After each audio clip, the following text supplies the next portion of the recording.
पाकिस्तान के लिए शायद इससे ज़्यादा बेइज्जती और कुछ हो ही नहीं सकती, क्योंकि अगर आप देखें आप एसीसी के जो अध्यक्ष हैं मोहसिन नकवी पाकिस्तान के, और पाकिस्तान की टीम से भारतीय टीम ने जिस तरीके से बॉयकॉट किया, मैच हराने के बाद हाथ नहीं मिलाया, एक बहुत बड़े तरीके का बॉयकॉट था।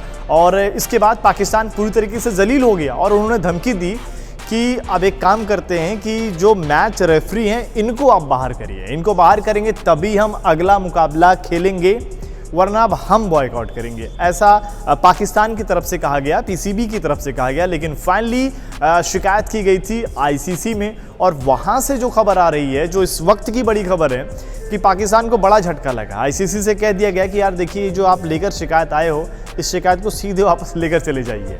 और यहाँ पर अगर आप देखें, पाकिस्तान करे तो करे क्या, शिकायत लेकर आईसीसी में गया था, वहाँ सुनवाई नहीं हुई, और अगला मुकाबला यूएई से, अगर ना खेले तब भी बेइज्जती है कि यार ये डर गए कि फिर से इंडिया हरा देगी। और यूएई से अगर ये हो सकता है यूएई इनको हरा दे, क्योंकि यूएई अच्छा क्रिकेट खेल रही है।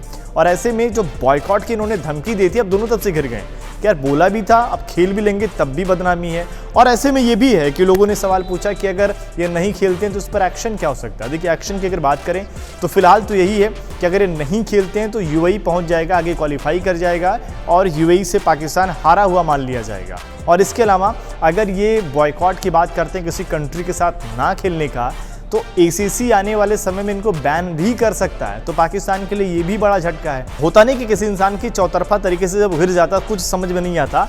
पाकिस्तान की हालत वही है, खेलते हैं तो इंडिया हरा देती है, नहीं खेलते हैं तो शायद यूएई हरा देगी एक तरीके से। और शिकायत लेकर जाते हैं तो आईसीसी कहता है ये कौन सी शिकायत लेकर आ गए कि हाथ नहीं मिलाए हमसे, ये शिकायत तो कोई शिकायत ही नहीं हुई। तो अब देखना पड़ेगा कि पाकिस्तान करता क्या है, क्योंकि पूरी तरीके से घिरा हुआ है, पूरी तरीके से बेइज्जती हो रही है। उनके जो पूर्व खिलाड़ी हैं वो खुद आलोचना कर रहे हैं कि यार ये किस तरीके की चीज़ें हो रही हैं, चाहे वो खेल को लेकर कि ये किसी भी डिपार्टमेंट में अगर आप देखें, ये किसी बड़ी टीमों को चैलेंज ही नहीं कर पा रहे। तो अब देखना पड़ेगा कि क्या ये अगला मुकाबला खेलते हैं, क्या जो यूएई वाले मुकाबले को ये बॉयकॉट करते हैं, अगर नहीं करते हैं तो क्या जीत पाएंगे, ये बड़ा सवाल है। क्योंकि 21 को इंडिया और पाकिस्तान के मुकाबलों की लोगों ने अपनी अपनी तरीके से बता दिया कि भाई इंडिया और पाकिस्तान का होगा। लेकिन उससे पहले अगर यूएई इनको हरा देता है, क्योंकि डू और डाई का मामला है, तो फिर मामला ख़त्म हो जाएगा।